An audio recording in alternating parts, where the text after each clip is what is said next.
जय हिंद दोस्तों, स्वागत है आप सभी का आपके अपने YouTube channel GS hub by DS sir में। तो कैसे हो आप लोग? उम्मीद करता हूं आप सब अच्छे होंगे। साथ ही आज की श्रृंखला में हम देखने वाले हैं इंडियन आर्मी अग्निवीर के 18 अप्रैल की सभी शिफ्टों के एग्ज़ाम का एनालिसिस। क्या देखेंगे साथी? इंडियन आर्मी जो अग्निवीर का आपका एग्ज़ाम चल रहा है, इस एग्ज़ाम के आज है 18 अप्रैल और 18 अप्रैल को हम देखने वाले हैं सभी शिफ्टों के एग्ज़ाम का एनालिसिस, जिसमें हम जीएस जीके के लगभग 50 प्लस प्रश्न देखेंगे। कितने प्रश्न साथी? 50 प्लस प्रश्न देखेंगे। और इसमें कुछ इस तरह से प्रश्न रहने वाले हैं। इन प्रश्नों का हम डिटेल से अध्ययन करेंगे और देखेंगे आने वाले दिन में जिस जिस भी विद्यार्थी का एग्ज़ाम है उसके लिए इन प्रश्नों से किस प्रकार से और प्रश्न पूछे जा सकते हैं। तो आप सभी से निवेदन है, आप दोस्तों में सेशन को शेयर जरूर करेंगे। आप दोस्तों में सेशन को शेयर करेंगे। यदि चैनल पर नए हैं तो आपसे निवेदन है कि सब्सक्राइब जरूर कर लें। ठीक है साथी, तो आज हम चलते हैं आज के पहले प्रश्न की तरफ। आप सभी का स्वागत है। आज का मोटिवेशन कोट जो आपको ऊर्जावान बनाएगा और मंजिल के प्रति जागरूक रखेगा। कह रहा है साथी, जिस तरह हवा एक दिशा में नहीं बहती, जिस तरह हवा एक दिशा में नहीं बहती, समय समय पर बदलती रहती है, उसी प्रकार आदमी की किस्मत भी है, समय समय पर बदलती रहती है। इसलिए अपने समय को खराब तो ना करें और परेशान ना हो, बस समय का इंतजार करें, क्योंकि समय सबका जरूर बदलता है। साथी थोड़ा बड़ा है लेकिन आप इसको एक बार अच्छे से पढ़ेंगे। जिस तरह कह रहा है कि हवा अपनी दिशा नहीं बदलती है। क्या कह रहा है? जिस तरह हवा एक दिशा में नहीं बहती है। क्या कह रहा है? जिस तरह हवा एक दिशा में नहीं बहती है, समय समय पर हवा दिशा बदलती रहती है, उसी प्रकार आदमी की किस्मत भी होती है जो समय समय पर बदलती रहती है। आज आपका वक्त खराब है तो आज आपका कोई नहीं है, लेकिन जब आपका वक्त सही होगा तो उस दिन आपका एग्जाम भी निकलेगा और आपका पूरा गांव भी आपका सहयोग करेगा।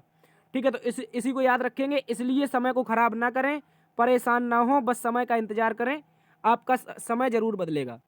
ठीक है, इसी जोश और जुनून के साथ चलते हैं आज के पहले प्रश्न की तरफ। आज का पहला प्रश्न ये रहा आपकी स्क्रीन पर। साथी आज आपसे पहले प्रश्न पूछा गया था, झारखंड के वर्तमान में राज्यपाल कौन है? देखो साथी, 12 से 13 राज्यों के राज्यपाल चेंज हुए हैं। जो अभी हाल ही में इस तरह का ट्रेंड एसएससी जीडी के पेपर में भी रहा है, तो आपका ये आर्मी जो अग्निवीर का पेपर है इसमें भी ये ट्रेंड शुरू हो चुका है। तो आपसे क्या पूछ रहा है? बदले हुए राज्यपालों के नाम। आज क्वेश्चन पूछा है झारखंड के राज्यपाल कौन है। तो याद रख लेंगे सभी प्यारे साथी, झारखंड के वर्तमान में राज्यपाल सीपी राधाकृष्णन जी हैं। कौन है? तो याद रखेंगे श्री सीपी राधाकृष्णन वर्तमान में झारखंड के राज्यपाल हैं। और याद रखेंगे जो सीपी राधाकृष्णन है ये मुख्यतः तमिलनाडु के निवासी हैं। जो सीपी राधाकृष्णन है ये झारखंड के राज्यपाल हैं और ये तमिलनाडु के निवासी हैं। ठीक है, अच्छा प्रश्न है, इसको अच्छे से याद रख लेंगे। इसके अलावा बात करेंगे साथी बिहार की। कुछ और राज्यपाल जो कि बदले गए हैं हाल ही में, उनको भी याद रखेंगे। जैसे बिहार के राज्यपाल की बात की जाए तो राजेंद्र विश्वनाथ अरलेकर। कौन साथी? राजेंद्र विश्वनाथ अरलेकर वर्तमान में बिहार के राज्यपाल बने हैं। इसके अलावा असम के राज्यपाल की बात की जाए तो सर श्री गुलाब चंद कटेरिया, जो कि राजस्थान के मूल निवासी हैं, ये असम के राज्यपाल बने हैं। कौन बने हैं सर? गुलाब चंद कटारिया असम के राज्यपाल बने हैं। इसके अलावा सर केरल की बात की जाए, बहुत ज़्यादा एग्जाम में पूछा जाता है, इसको भी नोट कर लेंगे। केरल के श्री मोहम्मद आरिफ खान जी वर्तमान में राज्यपाल हैं। ठीक है, याद रखेंगे। इसके अलावा बात की जाए अनुसुईया उइके की, तो ये वर्तमान में मणिपुर राज्य की राज्यपाल हो चुकी हैं। कौन? अनुसुईया उइके आपकी वर्तमान में मणिपुर की राज्यपाल हो चुकी हैं। और मेघालय की राज्यपाल की बात की जाए तो श्री फागू चौहान मेघालय के राज्यपाल हो चुके हैं। पहले श्री फागू चौहान आपके बिहार के राज्यपाल थे, लेकिन इनके स्थान पर बिहार के राज्यपाल बन चुके हैं राजेंद्र विश्वनाथ अरलेकर। और जो फागू चौहान है इनका ट्रांसफर कहाँ पर हो गया है सर? तो याद रखेंगे मेघालय में हो गया है। तो ये कुछ राज्यपाल थे जो आपके आने वाले दिन में एग्जाम की शिफ्टों में सहायक साबित होंगे। तो इनको आप लोग अच्छे से याद कर लेंगे। जो आपकी हाल ही में नियुक्तियां हुई हैं इनको भी आप लोग याद कर लेंगे। इससे क्वेश्चन आपसे पूछे जा रहे हैं। तो इसका राइट आंसर क्या हो जाएगा? झारखंड के राज्यपाल सर वर्तमान में सीपी राधाकृष्णन है। चलते हैं अगले प्रश्न की तरफ। अगला प्रश्न कह रहा है, कतर में आयोजित फुटबॉल विश्व कप का उपविजेता कौन रहा? प्रश्न आया था साथी, आपसे पूछा था जो हाल ही में कतर में आपका क्या हुआ है, फुटबॉल का विश्व कप हुआ है, इसका उपविजेता कौन रहा? तो सभी प्यारे साथी याद रखेंगे, उपविजेता की बात की जाए तो फ्रांस इसका उपविजेता था। कौन था इसका उपविजेता? तो फ्रांस इसका उपविजेता था। वहीं सर विजेता कौन था? तो अर्जेंटीना इसका विजेता था। कौन था? अर्जेंटीना इसका विजेता था। आपने नाम सुना होगा लियोनेल मेसी का। ये अर्जेंटीना के कप्तान थे, लियोनेल मेसी। ये अर्जेंटीना के कप्तान थे और इन्हीं की कप्तानी में अर्जेंटीना ने अपने इतिहास में तीसरी बार विश्व कप का खिताब जीता था। और अब की बार हो सकता है क्वेश्चन पूछ ले ये जो फुटबॉल का विश्व कप था ये किस क्रम का था, तो याद रखेंगे ये 22वें क्रम का फुटबॉल का विश्व कप था। कौन से क्रम का सर? ये 22वें क्रम का फुटबॉल का विश्व कप था और पहली बार फुटबॉल के विश्व कप का आयोजन 1930 में होता है। कब होता है सर? पहली बार फुटबॉल के विश्व कप का आयोजन 1930 में होता है। और वर्तमान की बात की जाए तो अर्जेंटीना इसका विनर बना है, किसको हरा करके? तो फ्रांस को हरा करके। तो इसका राइट आंसर सर क्या हो जाएगा?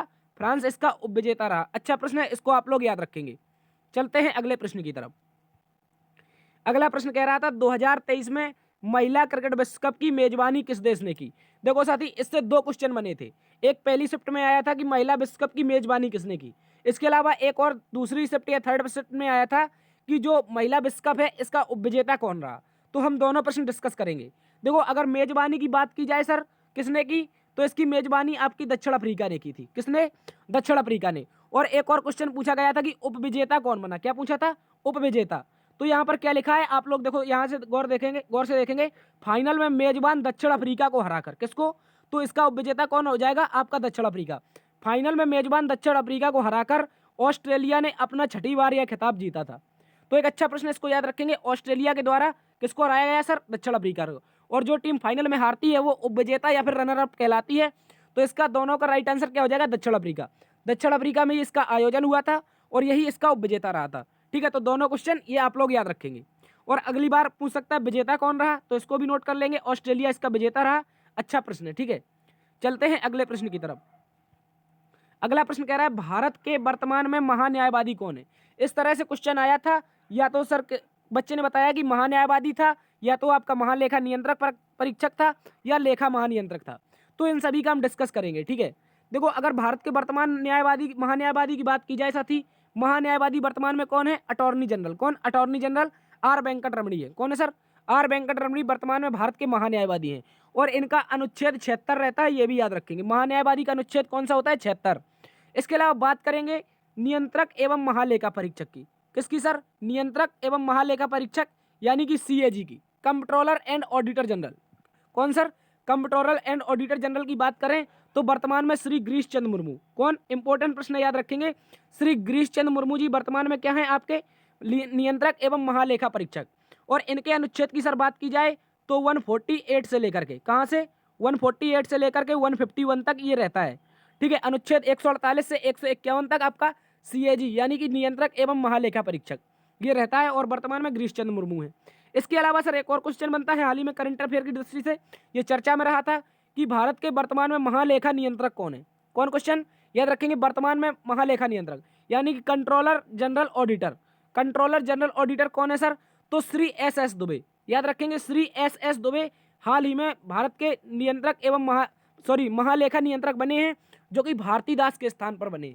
ये भी याद रखेंगे, श्री एस दुबे महालेखा नियंत्रक बने हैं। ये किसके स्थान पर? भारती दास के। और जो महालेखा नियंत्रक होता है यानी कि सीजीए, इसका कोई अनुच्छेद नहीं होता है। ठीक है, याद रखेंगे। एक बार पुनः देखते हैं, महान्यायवादी की बात की जाए तो आर वेंकट रमणी, और नियंत्रक महालेखा परीक्षक सर गिरीश चंद्र मुर्मू हो जाएंगे, लेकिन महालेखा नियंत्रक कौन हो जाएंगे? आपके श्री एस दुबे। ठीक है, इनको आप लोग अच्छे से याद रखेंगे। चलते हैं अगले प्रश्न की तरफ। अगला प्रश्न आपसे कह रहा है कि भारत के वर्तमान में chief of the defence staff यानी कि सीडीएस कौन है। ये क्वेश्चन आया था, करंट अफेयर का क्वेश्चन था। कह रहा था सर भारत के वर्तमान में सीडीएस कौन है। देखो, ये सेना से संबंधित क्वेश्चन आपसे पूछे जाएंगे, क्योंकि सेना का पेपर है तो सेना से संबंधित क्वेश्चन आपसे जरूर पूछे जाएंगे। इसलिए सेना की जो विभिन्न नियुक्तियां हैं, जैसे आपके नेवी के हैं, आर्मी के हैं और एयरफोर्स के हैं, जो भी चीफ है इनको आप लोग याद रख लेंगे। ठीक है, तो वर्तमान में क्वेश्चन पूछा गया था कि वर्तमान में भारत के सीडीएस कौन है यानी कि chief of the defence staff कौन है। तो याद रखेंगे सभी साथी, वर्तमान में भारत के दूसरे सीडीएस, ये भी क्वेश्चन पूछ सकता है कि दूसरे सीडीएस कौन है। तो वर्तमान में दूसरे क्रम के सीडीएस है lieutenant retired general Shri Anil Chauhan. कौन? याद रखेंगे, श्री अनिल चौहान जी वर्तमान में भारत के दूसरे सीडीएस बने हैं। इंपॉर्टेंट प्रश्न है ये। प्रश्न आपका जीडी में भी पूछा गया था और सीआरपीएफ की जो भी परीक्षाएं हुई हैं उनमें भी पूछा जा चुका है। ये क्वेश्चन आपका आर्मी में रिपीट हुआ है, इसलिए इंपॉर्टेंट है, इसको याद रख लेंगे, दोबारा से रिपीट होने की संभावना है। ठीक है, तो याद रखेंगे दूसरे सीडीएस कौन है? श्री अनिल चौहान जी वर्तमान में दूसरे सीडीएस हैं। सर बात करें प्रथम सीडीएस कौन थे, तो स्वर्गीय श्री मेजर जनरल आपके बिपिन रावत जो थे, ये भारत के पहले सीडीएस बने थे। कौन थे? बिपिन रावत जी थे जो भारत के पहले सीडीएस थे। इनकी विमान दुर्घटना में मृत्यु हो जाती है, हेलीकॉप्टर क्रैश हो जाता है तमिलनाडु में वहां पर। इसके बाद दूसरे सीडीएस कौन बनते हैं? श्री अनिल चौहान जी भारत के दूसरे सीडीएस बनते हैं, इनको याद रखेंगे। और सर सीडीएस की बात की जाए तो सीडीएस तीनों सेनाओं का सर्वोच्च अधिकारी होता है। देखो सबसे पहले एक बार मैंने आपको ग्राफ बना के बताया था, जिसमें तीनों सेनाएं होती हैं, उनके हेड होते हैं, लेकिन इनके ऊपर कौन होता है, तो सीडीएस होता है, और सीडीएस के ऊपर आपका रक्षा मंत्री होता है, और रक्षा मंत्री के ऊपर आपका राष्ट्रपति होता है। ठीक है, तो सेना के इस तरह से कुछ पद होते हैं जो महत्वपूर्ण पद होते हैं, याद रख लेंगे आप लोग। सीडीएस कौन होता है, तो सर तीनों सेनाओं का समन्वयक कह सकते हैं, या तीनों सेनाओं का सर्वोच्च अधिकारी कह सकते हैं। अच्छा प्रश्न है, इसको भी आप लोग याद रखेंगे। चलते हैं अगले प्रश्न की तरफ। अगला प्रश्न आपसे कह रहा है हड़प्पा सभ्यता का स्थल, हड़प्पा सभ्यता का स्थल लोथल किस राज्य में स्थित है, ये क्वेश्चन आया था आपका। बात की जाए सर लोथल कहां पर स्थित है, तो आप याद रखेंगे जो हड़प्पा सभ्यता का स्थल है लोथल। ये क्वेश्चन आपसे सेकंड शिफ्ट में भी पूछा गया है, इसको अच्छे से याद रख लेंगे। हड़प्पा सभ्यता के लोथल की बात की जाए तो ये हड़प्पा सभ्यता का एक प्रमुख पत्तन नगर, पत्तन नगर का मतलब क्या होता है सर, इसका मतलब होता है आपका बंदरगाह। क्या होता है सर, बंदरगाह। ठीक है, इंपॉर्टेंट प्रश्न है, याद रखेंगे बंदरगाह। ये जो लोथल था ये हड़प्पा सभ्यता का एक प्रमुख बंदरगाह था, और ये किस राज्य में है सर, तो गुजरात राज्य में स्थित है। कहाँ पर है, ये क्वेश्चन पूछा गया था कि गुजरात राज्य में स्थित है। ठीक है, इंपॉर्टेंट है, याद रखेंगे। हड़प्पा सभ्यता का जो लोथल है ये गुजरात राज्य में स्थित है। इसके अलावा सेकंड शिफ्ट में एक और क्वेश्चन पूछा गया, जिसमें सर कहा गया था कि ये बंदरगाह की जगह ना देकर आपको दे दिया था डॉकयार्ड। क्या दे दिया था, डॉकयार्ड दे दिया था। ठीक है, तो आप लोगों को कंफ्यूजन नहीं होना, ये इंग्लिश में इसको डॉकयार्ड कहते हैं। ठीक है, बंदरगाह या हिंदी में पत्तन नगर, बंदरगाह, या फिर इंग्लिश में डॉकयार्ड। ठीक है, याद रखेंगे। हड़प्पा सभ्यता का स्थल है लोथल, गुजरात राज्य में स्थित है। इसके अलावा बात करें कुछ और अन्य स्थान जो कि आपसे पूछे जा सकते हैं, जिनमें से आपसे पूछ लेगा धौलावीरा कहाँ पर है सर, तो याद रखेंगे ये गुजरात में। कहाँ पर, धौलावीरा आपका गुजरात में है। कालीबंगा की बात करें तो ये आपका राजस्थान में हो जाएगा। सर राखीगढ़ी की बात की जाए तो राखीगढ़ी हरियाणा में हो जाएगा। और आपको अभी हाल ही में करंट में इसको भी पढ़ा होगा कि राखीगढ़ी में हड़प्पा सभ्यता का सबसे बड़ा संग्रहालय भी बन रहा है। क्या बन रहा है सर, राखीगढ़ी हरियाणा में हड़प्पा सभ्यता का सबसे बड़ा संग्रहालय बन रहा है। इसके अलावा सर बात की जाए मांडा की, मांडा कहाँ पर है, ये आपका जम्मू कश्मीर में है। ये सबसे उत्तरी आपका बिंदु है मांडा, याद रखेंगे। इसके अलावा दैमाबाद की बात की जाए तो दैमाबाद आपका महाराष्ट्र में स्थित है, और ये सबसे दक्षिणी बिंदु है। हड़प्पा सभ्यता का सबसे दक्षिणी बिंदु कौन है, दैमाबाद, और मांडा आपका सबसे उत्तरी बिंदु है। इन सभी को आप लोग याद रखेंगे। और क्वेश्चन पूछ लेगा हड़प्पा सभ्यता की आकृति कैसी है, तो याद रखेंगे त्रिभुजाकार, कुछ इस तरह से इसकी त्रिभुजाकार आकृति थी। इसको भी आप लोग याद रखेंगे। ठीक है, तो इसका राइट आंसर क्या हो जाएगा, लोथल कहाँ पर है, गुजरात में। चलते हैं अगले प्रश्न की तरफ। अगला प्रश्न सर आपसे पूछा था जलीकट्टू कहाँ का प्रसिद्ध खेल है। क्या पूछा था, जलीकट्टू कहाँ का प्रसिद्ध खेल है। बात की जाए सर जलीकट्टू की, किसकी, जलीकट्टू की, तो याद रखेंगे तमिलनाडु का ग्रामीण इलाकों में एक परंपरागत खेल है। कहाँ पर सर, जो ग्रामीण इलाके हैं तमिलनाडु राज्य के, यहाँ पर एक परंपरागत खेल है। इसमें सर क्या होता है, तो याद रखेंगे इसमें इंसानों और बैलों की लड़ाई की जाती है। क्या करवाई जाती है सर, इसमें इंसानों और बैलों की लड़ाई करवाई जाती है। इंपॉर्टेंट प्रश्न याद रखेंगे। सर यह कब होता है, तो याद रखेंगे जब तमिलनाडु में पोंगल त्यौहार होता है। कौन सा, जब सर तमिलनाडु में पोंगल त्यौहार होता है, इसी त्यौहार में क्या होता है सर, इसका आयोजन किया जाता है। किसका, तो जल्लीकट्टू का आयोजन सर तमिलनाडु में होता है, और पोंगल वाले त्यौहार के समय होता है, और इसमें इंसानों और बैलों की लड़ाई करवाई जाती है। ठीक है, इसको भी आप लोग अच्छे से याद रख लेंगे, एक अच्छा प्रश्न है, बार बार एग्जामों में पूछा जाता है। ठीक है, इसके रिपीट होने की संभावना है। चलते हैं अगले प्रश्न की तरफ। अगला प्रश्न आपसे पूछा था विश्व की खारे पानी की सबसे बड़ी झील कौन है। देखो यहाँ पर एग्जैक्टली क्वेश्चन पता नहीं है कि विश्व की पूछी थी फिर या भारत की पूछी गई, लेकिन जब इस तरह से क्वेश्चन पूछा है तो इसमें हम दोनों क्वेश्चन डिस्कस करेंगे, विश्व में भी डिस्कस करेंगे कौन सी है और भारत की कौन सी है। तो याद रखेंगे विश्व की अगर सबसे बड़ी खारे पानी की झील पूछी जाए आपसे, सबसे बड़ी कौन सी हो जाएगी, कैस्पियन सागर। कौन सी हो जाएगी सर, कैस्पियन सागर विश्व की सबसे बड़ी खारे पानी की झील है। जबकि मीठे पानी की सबसे बड़ी झील की बात कर लें सर, तो इसका नाम क्या है, सुपीरियर झील है। कौन सी सर, मीठे पानी की बात की जाए, मीठे पानी की तो आपकी सुपीरियर झील हो जाएगी, लेकिन बात की जाए खारे पानी की तो कैस्पियन सागर हो जाएगा। क्या हो जाएगा सर, कैस्पियन सागर। इसके अलावा ये तो थी विश्व की बात, लेकिन इसी दृष्टिकोण को भारत में देखें सर, अगर भारत में देखें तो भारत में खारे पानी की सबसे बड़ी झील चिल्का झील है। कौन सी सर, चिल्का झील है, और ये कहाँ पर स्थित है, आपकी उड़ीसा में स्थित है। अगर इनमें से भी कोई ऑप्शन नहीं होगा तो एक और आपकी भारत में खारे पानी की झील है जिसका नाम है सांवर झील। कौन सी सर, सांवर झील। और सांवर झील की बात की जाए सर, ये कहाँ पर है, ये आपका राजस्थान में स्थित है। ठीक है, इंपॉर्टेंट प्रश्न याद रखेंगे। एक बार पुनः देखते हैं, विश्व में सबसे बड़ी खारे पानी की झील आपकी कैस्पियन सागर हो जाएगी, मीठे पानी की सबसे बड़ी सुपीरियर हो जाएगी, भारत में सबसे बड़ी खारे पानी की झील चिल्का हो जाएगी, और इसके अतिरिक्त भारत में खारे पानी की झील आपकी सांवर झील है। ठीक है, इनको भी आप लोग याद रख लेंगे, इंपॉर्टेंट प्रश्न है और बार बार एग्जाम में पूछे जाते हैं। चलते हैं अगले प्रश्न की तरफ। अगला प्रश्न कह रहा है असहयोग आंदोलन के समय भारत का वायसराय कौन था। क्वेश्चन आया था कि जब असहयोग आंदोलन चल रहा था तो उस समय भारत का वायसराय कौन था। तो इस समय की बात की जाए असहयोग आंदोलन की, किसकी सर, असहयोग आंदोलन की, तो ये 1920 में शुरू हुआ था। कब हुआ था सर? 1920 में। और इस समय भारत का वायसराय था लॉर्ड चेम्सफोर्ड। कौन था? चेम्सफोर्ड इस समय भारत का वायसराय था। इंपॉर्टेंट है, याद रखेंगे। और यही जो चेम्सफोर्ड था ये 1919 में, कब साथी? 1919 में मॉन्टेग्यू चेम्सफोर्ड अधिनियम लाया था। आपने इसको जाना होगा, मॉन्टेग्यू चेम्सफोर्ड अधिनियम को। ये कब आया था? ये आया था 1919 में। उस समय आपका सचिव था मॉन्टेग्यू और जो आपका वायसराय था वो कौन था? चेम्सफोर्ड। तो इसी के बाद 1920 में इस अधिनियम के विरोध में क्या हुआ? असहयोग आंदोलन शुरू हुआ। इसमें क्या हुआ? तो असहयोग आंदोलन की सर बात की जाए तो गांधी जी द्वारा भारत में चलाया गया पहला जन आंदोलन था। यह भी याद रखेंगे, क्वेश्चन पूछा जाता है कि गांधी जी का पहला जन आंदोलन भारत में चलाया गया कौन सा था? तो ये आपका आंदोलन आपका था असहयोग आंदोलन। सर जन आंदोलन का मतलब क्या होता है? तो जन आंदोलन ऐसा आंदोलन होता है जो पूरे भारत के स्तर पर होता है। कैसा? भारत के स्तर पर। और जो सीमित क्षेत्रों या सीमित डिस्ट्रिक्ट में होते हैं उनको क्या कहते हैं? उनको किसान आंदोलन कहते हैं।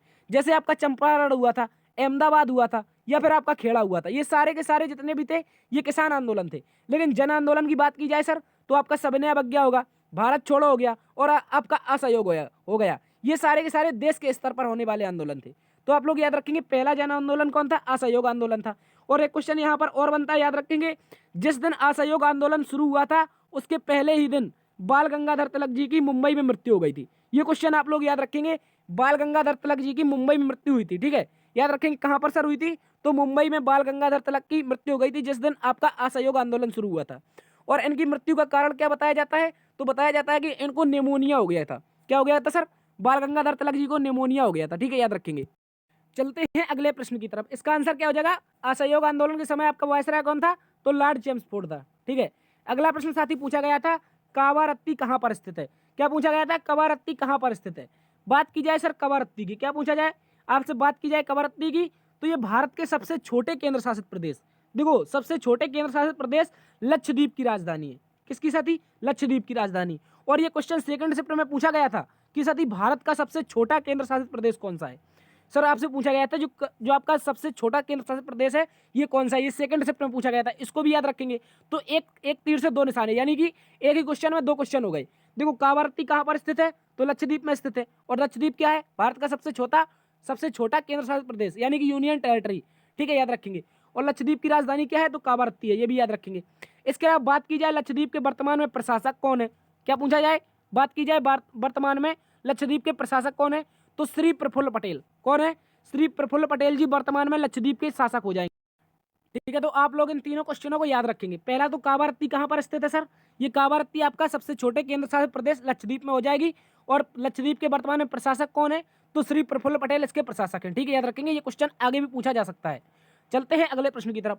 अगला प्रश्न कहा गया था सर, नेताजी के नाम से भारत के किस क्रांतिकारी का उपनाम है?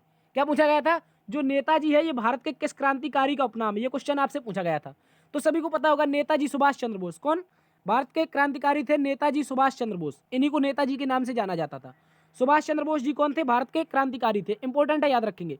इसके अलावा बात की जाए सुभाष चंद्र बोस जी की तो सुभाष चंद्र बोस जी जो थे इन्होंने कांग्रेस के 1938 के कांग्रेस के हरिपुरा अधिवेशन, इंपॉर्टेंट क्वेश्चन है, याद रखेंगे। सुभाष चंद्र बोस जी ने कांग्रेस के 1938 के हरिपुरा अधिवेशन की अध्यक्षता की थी। किसकी? तो याद रखेंगे सुभाष चंद्र बोस जी ने 1938 में कांग्रेस के हरिपुरा अधिवेशन की अध्यक्षता की थी। इसके अलावा जब इनका जन्मदिन होता है आपका 23 जनवरी को, तो 23 जनवरी को इस मौके पर पूरे भारत में क्या मनाया जाता है सर? पूरे भारत में आपका पराक्रम दिवस मनाया जाता है। क्या मनाया जाता है? पराक्रम दिवस। इंपॉर्टेंट है, याद रखेंगे। 23 जनवरी को पूरे भारत में क्या मनाया जाता है सर? पराक्रम दिवस मनाया जाता है। और नेताजी के नाम से किसे जानते थे? सुभाष चंद्र बोस को जानते थे। और सुभाष चंद्र बोस ने एक नारा दिया था, तुम मुझे खून दो मैं तुम्हें आजादी दूंगा। ठीक है, ये नारा किसका था? तो आपका सुभाष चंद्र बोस का था। इसके अलावा सुभाष चंद्र बोस जी ने एक और नारा दिया था जिसका नाम था दिल्ली चलो। ठीक है, इन सभी को आप लोग याद रखेंगे। नेताजी के नाम से सुभाष चंद्र बोस, दिल्ली चलो सुभाष चंद्र बोस, तुम मुझे खून दो मैं तुम्हें आजादी दूंगा सुभाष चंद्र बोस, 1938 के हरिपुरा अधिवेशन के अध्यक्ष सुभाष चंद्र बोस। ठीक है, और 23 जनवरी को पूरे भारत में क्या मनाया जाता है? तो पराक्रम दिवस। इनको अच्छे से याद रखेंगे। चलते हैं अगले प्रश्न की तरफ।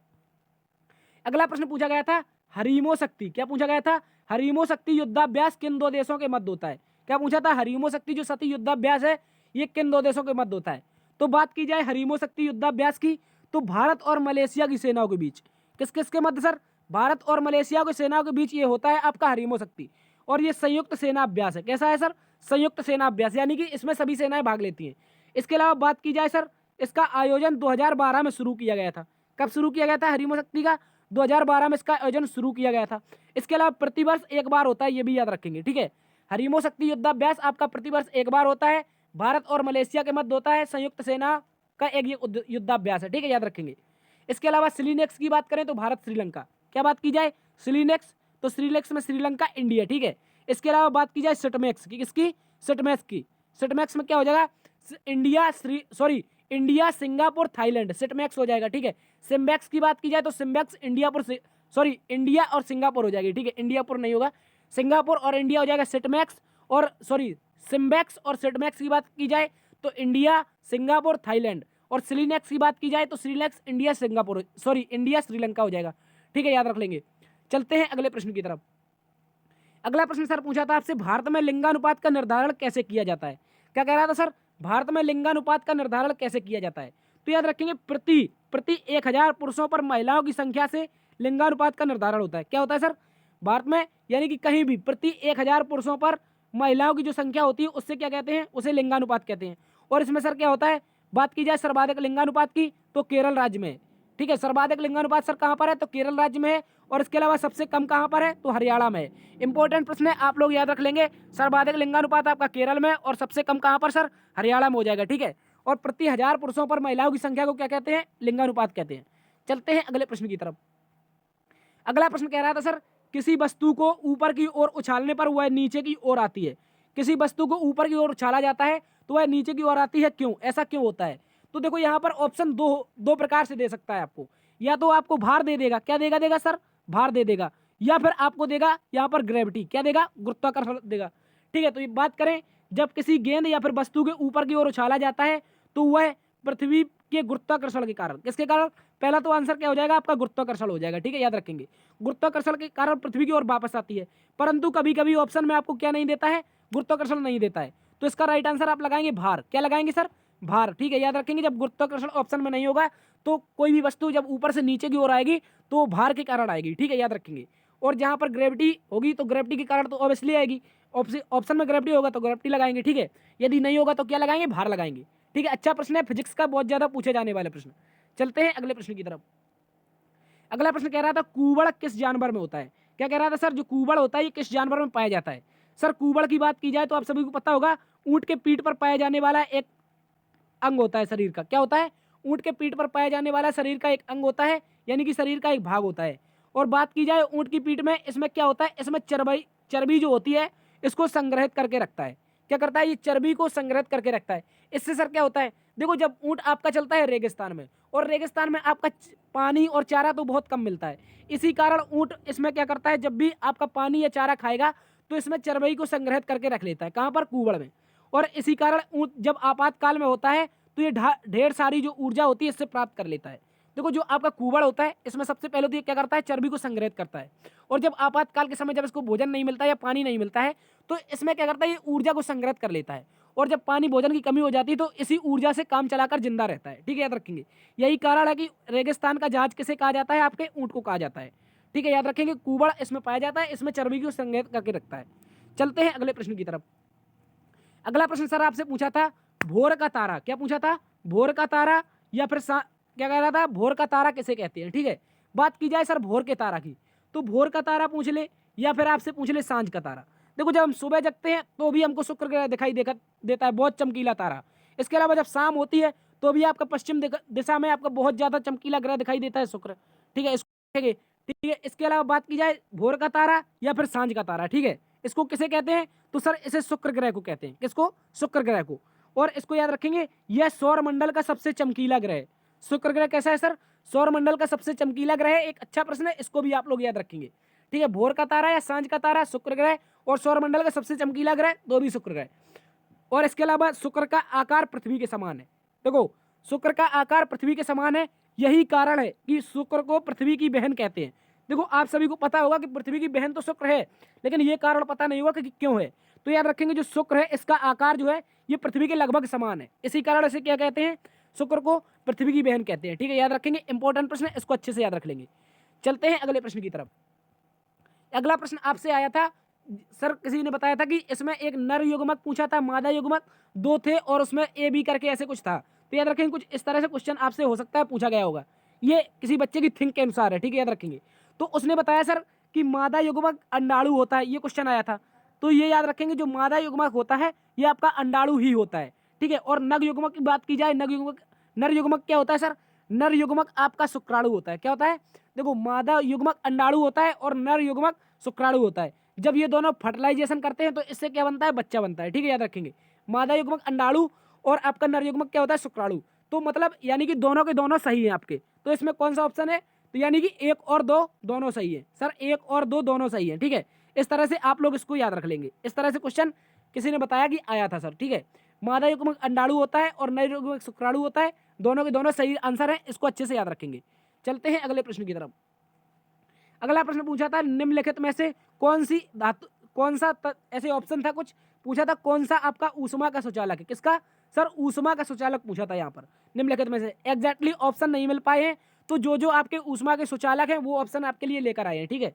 देखो, ऊष्मा के सुचालक की बात की जाए तो अभ्रक हो जाएगा, ऊष्मा का सुचालक पारा हो जाएगा, ऊष्मा का सुचालक चांदी हो जाएगा, ऊष्मा का सुचालक एल्यूमिनियम हो जाएगा, ठीक है। इससे बाहर आपको ऑप्शन नहीं देगा, ठीक है। तो याद रखेंगे, ऊष्मा का सुचालक एल्यूमिनियम, चांदी, पारा, अभ्रक, ये सभी के सभी यानी कि उपर्युक्त सभी, ठीक है। आपके हिसाब से देखा जाए तो उपर्युक्त सभी, इनको याद रखेंगे। अभ्रक, अभ्रक एक इंपॉर्टेंट है, क्यों इंपॉर्टेंट है? तो याद रखेंगे, जो अभ्रक होता है सर, ये आपका ऊष्मा का तो सुचालक होता है। किसका? जो ये ऊष्मा है, ऊष्मा का सुचालक होता है, परंतु जो विद्युत ऊर्जा है, किसका? ये विद्युत का कुचालक होता है, ठीक है, याद रखेंगे। विद्युत का जो होता है ये कैसा होता है? कुचालक होता है। ये इंपॉर्टेंट है, इसलिए अभ्रक को आप हाईलाइट करके लिख लेंगे। अभ्रक आपका ऊष्मा का सुचालक लेकिन विद्युत का कुचालक होता है, ठीक है, याद रखेंगे। अच्छा प्रश्न है, और ये सारे के सारे जो ऑप्शन है ये आपके ऊष्मा के सुचालक ही मिलेंगे। चलते हैं अगले प्रश्न की तरफ।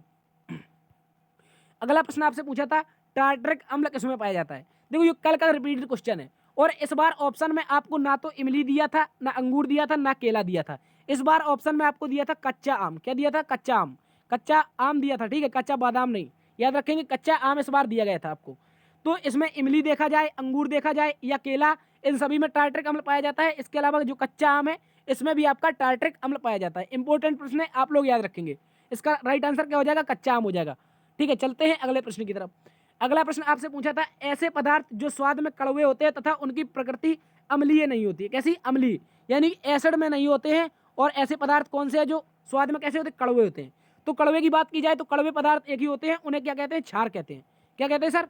स्वाद में जो कड़वे होते हैं उन्हें क्षार कहते हैं। और जो स्वाद में अम्लीय प्रकृति के होते हैं, इनकी बात की जाए तो ये स्वाद में कैसे होते हैं? खट्टे होते हैं। कैसे होते हैं सर? खट्टे होते हैं। और खट्टे क्या होते हैं? तो याद रखेंगे, अम्ल होते हैं।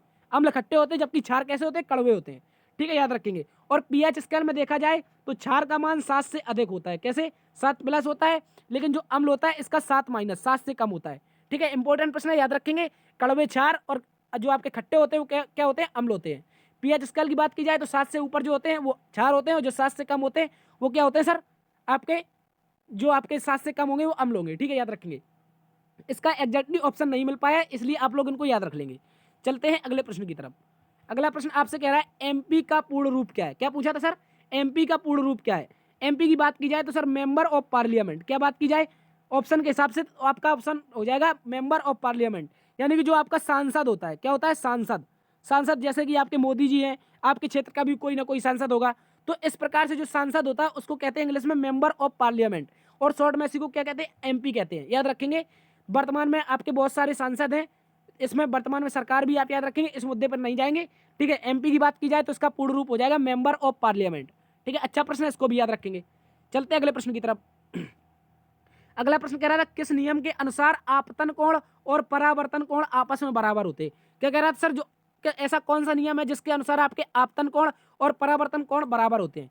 तो याद रखेंगे, कई बार करवाया है, जो प्रकाश का परावर्तन का नियम होता है। जो प्रकाश का परावर्तन का नियम होता है, आपने देखा होगा, इस तरह से चिकना तल होता है, आपतित कण, परावर्तित कण तथा अभिलंब। कौन कौन? आपतित कण, परावर्तित कण तथा अभिलंब, तीनों एक ही तल पर होते हैं। ये आपका याद रखेंगे, आपतित कण, परावर्तित कण तथा अभिलंब, ये तीनों एक ही तल पर होते हैं। ये पहला नियम होता है। जबकि दूसरा नियम होता है आपतन कोण आई, आपतन कोण आई तथा परावर्तन कोण आर, परावर्तन कोण आर, ये आपस में क्या होते हैं? बराबर होते हैं, ठीक है। तो यही आपका नियम हो जाएगा, परावर्तन का नियम। कुछ इस तरह से चित्र बनता है, इसको भी याद रखेंगे। आपतित कण, परावर्तित कण और अभिलंब, ये तीनों एक ही तल पर होते हैं, और चिकने तल से टकराकर जब किसी माध्यम में लौट जाती है, ये तो आपका बेसिक नियम है, ठीक है, याद रखेंगे। तो आपतन कोण आई और परावर्तन कोण किस नियम के अनुसार? प्रकाश के परावर्तन के नियम के अनुसार। चलते हैं अगले प्रश्न की तरफ। अगला प्रश्न आपसे कह रहा है कि अग्निपथ योजना किसके द्वारा शुरू की गई थी। क्या कह रहा है सर, जो अग्निपथ योजना है जिसके तहत आप अग्निवीर बनकर आज एग्जाम दे रहे हैं, तो यही क्वेश्चन आपसे पूछ लिया था। जो अग्निपथ योजना थी ये किसके द्वारा शुरू की गई थी, तो याद रखेंगे ये भारत सरकार की एक योजना थी। किसकी? भारत सरकार की योजना। यदि आपको ऑप्शन में भारत सरकार ना दिया हो तो याद रखेंगे भारत सरकार का जो रक्षा मंत्रालय होता है, कौन सा मंत्रालय सर? रक्षा मंत्रालय जो होता है, इसके तहत इसका क्या किया गया था? विमोचन किया गया था, यानी कि उद्घाटन किया गया था। याद रखेंगे जो भारत के सैनिक होते हैं ये रक्षा के लिए होते हैं, इसलिए ये ट्रक बनाकर याद रख लेंगे। भारत का रक्षा मंत्रालय अग्निपथ योजना को प्रमोट करा था, इसको याद रखेंगे। ठीक है, भारत सरकार की एक योजना थी जिसमें अग्निवीर बनाकर के 4 साल की भर्ती की प्रक्रिया शुरू की गई है, जिसके तहत आज आप एग्जाम दे रहे हैं 4 साल का। इसी के तहत याद रखेंगे सैनिकों को 4 साल की भर्ती के लिए अग्निपथ योजना बनाई थी। और इसके तहत क्या कहा गया था, जो अग्निपथ योजना में भर्ती होंगे सिपाही, उनको क्या कहा जाएगा? अग्निवीर कहा जाएगा। इंपॉर्टेंट है, याद रखेंगे। ठीक है, तो इसका राइट आंसर क्या हो जाएगा? अग्निपथ योजना या तो आपको भारत सरकार दिया होगा या फिर आपका रक्षा मंत्रालय दिया होगा, इसको याद रख लेंगे। चलते हैं अगले प्रश्न की तरफ। अगला प्रश्न पूछा था सर, छत्तीसगढ़ के वर्तमान में राज्यपाल कौन है? क्या पूछा था? छत्तीसगढ़ के वर्तमान में राज्यपाल कौन है? तो ये क्वेश्चन हमने सर आपको कल भी कराया था, तो याद रखेंगे विश्वभूषण हरिश्चंद्र। कौन? श्री विश्वभूषण हरिश्चंद्र वर्तमान में छत्तीसगढ़ के राज्यपाल बने हैं। ठीक है, इससे पहले छत्तीसगढ़ के राज्यपाल आपके रमेश बैस हुआ करते थे, रमेश बैस। ठीक है, याद रखेंगे रमेश बैस आपके पहुंच चुके हैं महाराष्ट्र में। कहां पर? महाराष्ट्र में। और इसी कारण आपके छत्तीसगढ़ के नए राज्यपाल कौन बने हैं? श्री विश्वभूषण हरिश्चंद्र को छत्तीसगढ़ का नया राज्यपाल बनाया गया है। ठीक है, इसको भी आप लोग याद रखेंगे। चलते हैं अगले प्रश्न की तरफ। अगला प्रश्न पूछा था सर, न्यूरॉन किसका हिस्सा होता है? क्या पूछा था? न्यूरॉन किसका हिस्सा होता है? या फिर क्वेश्चन इस तरह से पूछा गया होगा, तंत्रिका तंत्र का मौलिक इकाई क्या होता है? इस तरह से पूछा गया होगा सर, तंत्रिका तंत्र की मौलिक इकाई क्या होती है? तो याद रखेंगे तंत्रिका तंत्र की मौलिक इकाई सर हो जाती है आपकी न्यूरॉन। क्या हो जाती है? या पर क्वेश्चन याद रखेंगे न्यूरॉन किसका हिस्सा है, तो तंत्रिका तंत्र का हिस्सा है, और ये तंत्रिका तंत्र की एक मौलिक इकाई होती है। ठीक है, वही एक और क्वेश्चन बनता है इसी से मिला जुला, जिसे कहते हैं नेफ्रॉन। क्या कहते हैं सर? नेफ्रॉन। नेफ्रॉन की बात की जाए तो ये किडनी, किसकी? किडनी की मौलिक इकाई है। और किडनी को हिंदी में क्या कहते हैं सर? गुर्दा कहते हैं। याद रखेंगे बहुत सारे लोग आपके फेफड़ों को गुर्दा बताते हैं, जो किडनी होती है उसको गुर्दा कहते हैं। ठीक है, आप लोग आज के बाद किसी को गलत नहीं बताएंगे। ठीक है, तो याद रखें किडनी जो होती है उसी को गुर्दा कहते हैं। और किडनी की मौलिक इकाई क्या होती है सर? नेफ्रॉन होती है। तंत्रिका तंत्र की मौलिक इकाई क्या होती है? न्यूरॉन होती है। ठीक है, याद रखेंगे। चलते हैं अगले प्रश्न की तरफ। अगला प्रश्न पूछा गया था सर, धर्म गार्जियन युद्धाभ्यास किन 2 देशों के मध्य हुआ था? क्या पूछा था? धर्म गार्जियन युद्धाभ्यास किन 2 देशों के मध्य हुआ था? तो आप लोग याद रखेंगे धर्म गार्जियन की सर बात की जाए तो ये एक युद्धाभ्यास है, और भारत और जापान की सेनाओं के मध्य होता है। किसकी? भारत और जापान की थल सेना के मध्य होता है, ये याद रखेंगे। कौन सा युद्धाभ्यास सर? धर्म गार्जियन युद्धाभ्यास भारत जापान की थल सेना के मध्य होता है। इसके अलावा एक और युद्धाभ्यास शुरू हुआ है हाल ही में, तो वीर गॉर्जियन। याद रखेंगे वीर गॉर्जियन। और वीर गॉर्जियन कौन सा है आपका? भारत और जापान की वायुसेना का युद्धाभ्यास है। किसका सर? वीर गॉर्जियन युद्धाभ्यास भारत और जापान की वायुसेना का, जबकि धर्म गार्जियन युद्धाभ्यास आपका भारत और जापान की थल सेना। इसको आप लोग अच्छे से याद रख लेंगे। धर्म गार्जियन भारत और जापान की सेनाओं के मध्य होने वाला युद्धाभ्यास, और वीर गार्जियन भारत जापान की वायुसेना। चलते हैं अगले प्रश्न की तरफ। अगला प्रश्न आपसे पूछा था, गांधी जी के द्वारा किस कांग्रेस अधिवेशन की अध्यक्षता की गई थी? क्वेश्चन आया था सर, गांधी जी के द्वारा किस कांग्रेस के अधिवेशन की अध्यक्षता की गई थी? तो याद रखेंगे जो महात्मा गांधी जी हैं इनके द्वारा वर्ष 1924 में। कब? वर्ष 1924 में। इंपॉर्टेंट है, याद रखेंगे आप लोग। वर्ष 1924 में महात्मा गांधी जी ने कांग्रेस के 40वें अधिवेशन, क्वेश्चन पूछ लेता है सर कौन सा अधिवेशन था, तो याद रखेंगे कांग्रेस का 40वां अधिवेशन था। और कहां पर हुआ था? बेलगांव कर्नाटक में। ये भी याद रखेंगे सर कहां पर हुआ था? बेलगांव कर्नाटक में इसका आयोजन हुआ था। कहां पर? बेलगांव जो आपका पड़ता है ये कर्नाटक में पड़ता है, यहीं पर इसका गांधी जी के द्वारा कांग्रेस के द्वारा इसका आयोजन किया जाता है। और इसका अध्यक्ष कौन रहता है? तो श्री महात्मा गांधी जी इसके अध्यक्ष रहते हैं, राष्ट्रपिता। ठीक है, और ये अधिवेशन ऐसा अधिवेशन था जिसमें महात्मा गांधी जी ने एकमात्र बार कांग्रेस की अध्यक्षता की है। यह भी क्वेश्चन पूछा है, किस कांग्रेस के अधिवेशन के एकमात्र अधिवेशन के अध्यक्ष रहे हैं गांधी जी? तो याद रखेंगे 1924 के बेलगांव अधिवेशन, जो कि कांग्रेस का 40वें सत्र का अधिवेशन था, इसको भी याद रखेंगे। ठीक है, इसके अध्यक्ष कौन थे? महात्मा गांधी थे। चलते हैं अगले प्रश्न की तरफ। अगला प्रश्न आपसे कह रहा है 2011 की जनगणना के अनुसार, 2011 की जनगणना के अनुसार सर्वाधिक जनसंख्या घनत्व वाला राज्य कौन सा है? क्या पूछा था? सर्वाधिक जनसंख्या घनत्व वाला राज्य कौन सा है? तो आप सभी प्यारे साथी याद रखेंगे सर्वाधिक जनसंख्या घनत्व कहां पर है? बिहार राज्य में। इंपॉर्टेंट है, याद रखेंगे सर्वाधिक जनसंख्या घनत्व कहां पर है? बिहार राज्य में। अच्छा प्रश्न, इसको याद रखेंगे। लेकिन सबसे कम पूछे जनसंख्या घनत्व कहां पर है? तो इसको याद रखेंगे सिक्किम में। कहां पर सर? सिक्किम में नहीं होगा, सिक्किम में सबसे कम जनसंख्या है। आपके अरुणाचल प्रदेश में सबसे कम जनसंख्या घनत्व हो जाएगा। कहां पर सर?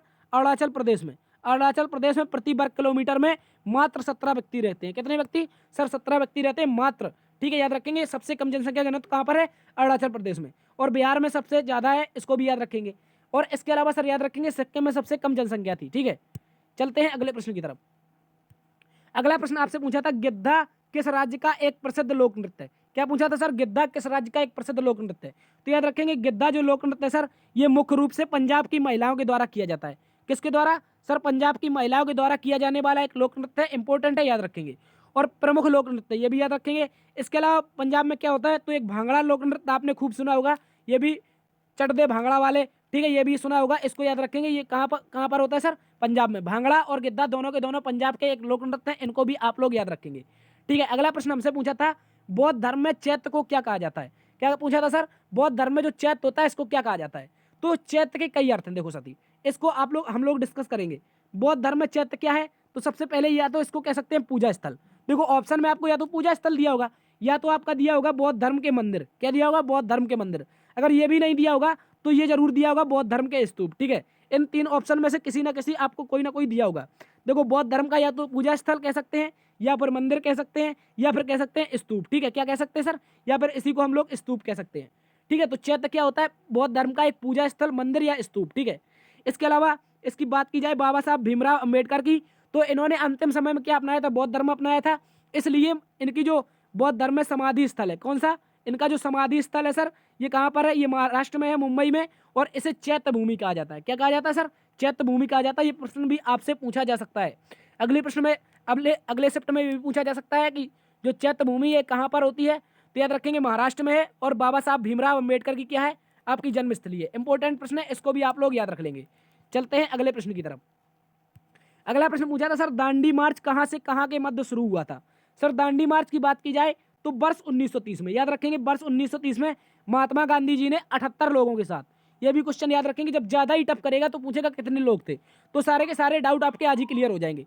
तो दांडी मार्च की बात की जाए तो वर्ष 1930 में महात्मा गांधी जी ने 78 लोगों के सहयोग से अहमदाबाद से, कहाँ पर? अहमदाबाद के साबरमती आश्रम से, या तो आपसे ऑप्शन में अहमदाबाद होगा या फिर आपका साबरमती आश्रम होगा।